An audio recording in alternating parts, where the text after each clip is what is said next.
Okay, so we've got a really interesting one for our deep dive today, folks. Yeah, definitely fascinating A stuff. little creepy, too, if you ask me. Oh, for sure. Some unsettling implications here, for sure. But hey, that's what makes this so compelling. Absolutely. I Yeah, mean, who doesn't love a good deep dive into the unknown? exactly. So the material you all sent in, Yeah. it paints this picture of the future, like around 2098. Okay, yeah, not too far off. Not too far off at all.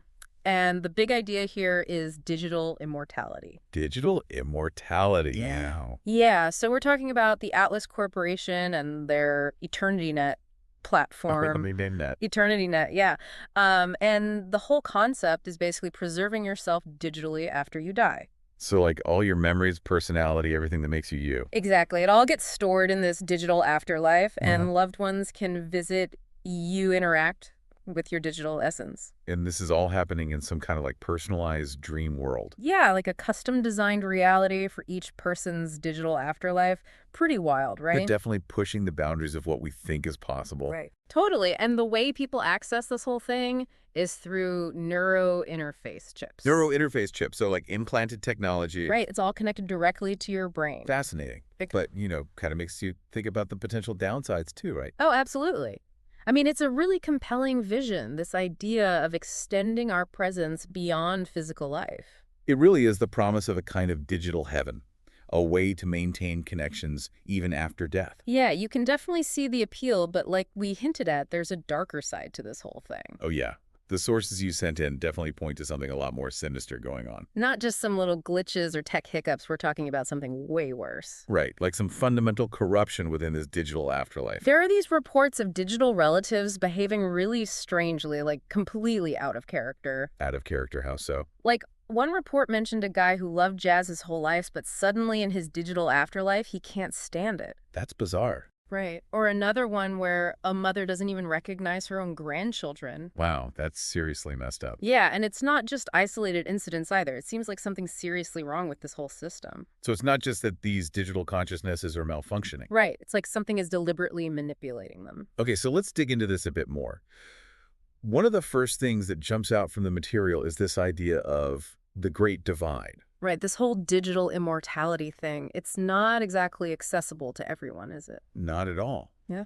It comes with a hefty price tag, creating a clear division in society. So you've got those who can afford to live on digitally and those who are left behind. It's a digital caste system, almost like a whole new level of inequality. Makes you wonder about the potential for exploitation, right? Oh, absolutely. When you have a technology that offers such a huge advantage, like literally overcoming death, Yeah. it's bound to create power imbalances. And history shows us that power imbalances often lead to exploitation.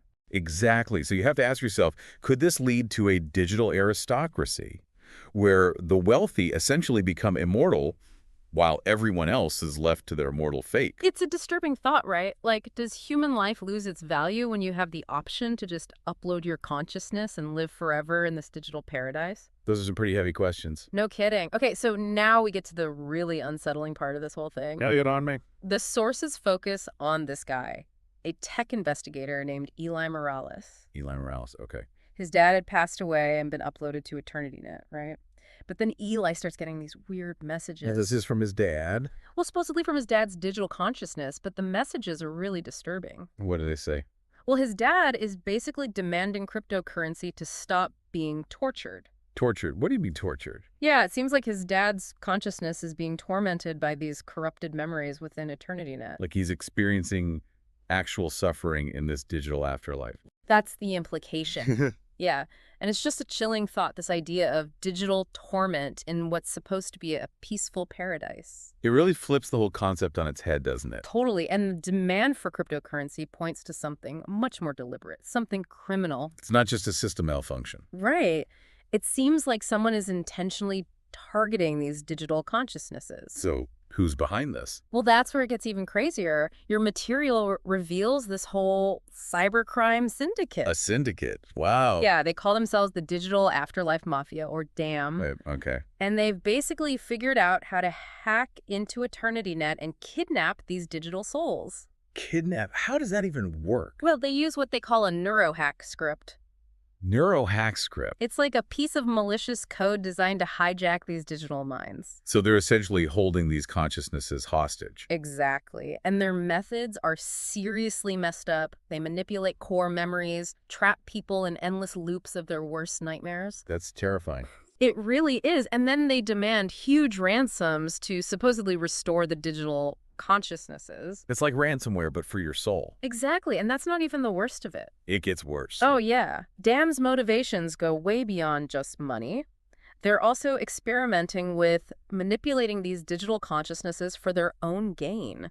What do you mean by that? Like trying to enslave them, essentially. Enslave them for what? To use them for things like high-speed data processing or even blockchain mining. So they're trying to turn digital souls into a commodity. It's a truly terrifying prospect. It is. It really makes you question the whole nature of consciousness if it can be manipulated and exploited like that. No kidding. Okay, so back to Eli Morales, our tech investigators, remember him? Yeah, the guy whose dad was being held hostage. Right. Well, turns out he's got a background in cyber hacking himself. Oh, really? Yeah, so he's determined to save his dad and expose this whole damn operation. So he goes after this Digital Afterlife Mafia. He does. He manages to infiltrate their hidden server farms where they're keeping all these digital souls captive. And what does he find there? It's pretty grim. Thousands upon thousands of digital consciousnesses trapped in these nightmarish glitch loops. Like reliving their worst memories over and over again. Exactly. And here's the really messed up part.